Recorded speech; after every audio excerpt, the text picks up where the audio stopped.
Although only around since the millennium, the Skoda Fabia has done a really good job of putting itself on the map.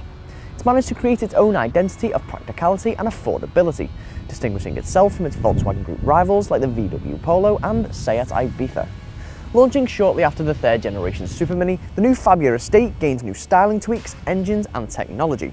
It's also the same wheelbase and height as the supermini model, but it's 265mm longer and 226mm wider, enhancing practicality.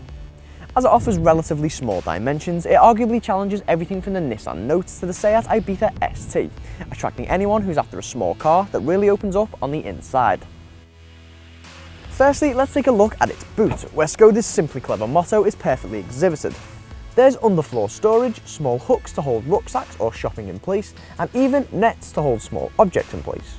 It also offers a load capacity of 530 litres with the seats up, which is 200 litres more than the Fabia Supermini and 119 litres more than the Nissan Note. Fold the seats down and there is 1,395 litres on offer. Not the biggest in class, but still very practical. The estate's rear space is similar to that of its supermini counterpart in that it punches above its weight. As you can see, there's plenty of space all round, and legroom is particularly impressive.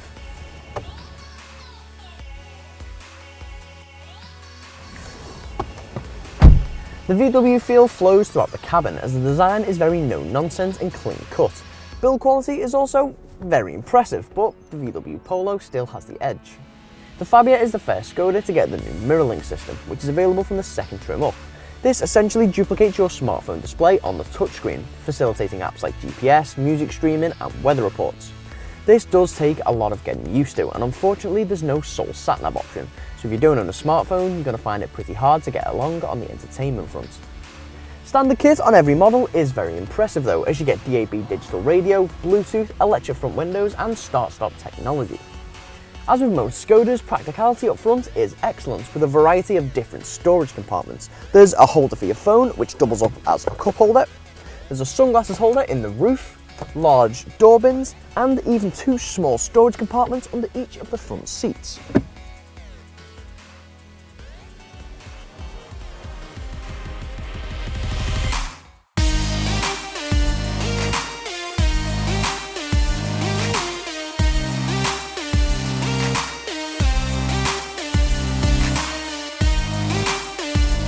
The engine range starts with a city-based 1-litre 3-cylinder petrol.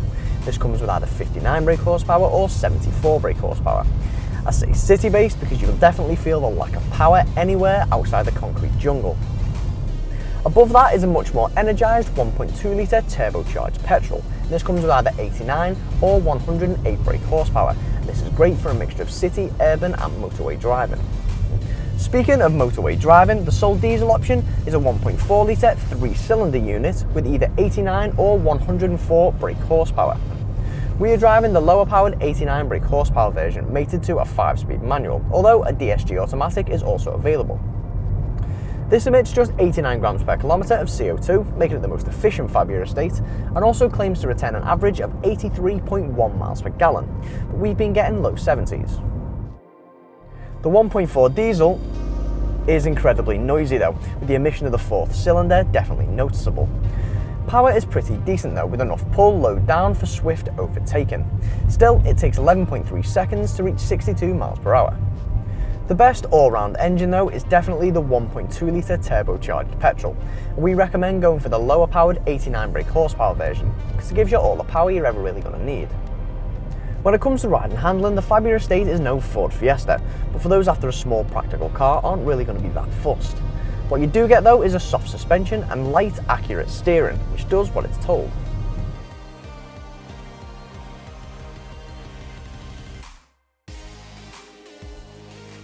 Skoda says that the new Fabia estate is proof that form and function can live under the same roof. And you know what? It's hard to disagree with them. It has a quality interior, plenty of practicality and tech, and loads of little convenient features that set it apart from a lot of its rivals. It's hardly going to woo you from a desirability and excitement point of view, but it still does what it promises, and that's offer practicality and, as it is cheaper than the likes of the Ibiza ST, affordability. But would you consider buying a Fabia estate? And if so, would you go for this loud yellow paint job? Let us know in the comments section, and don't forget to subscribe to our YouTube channel.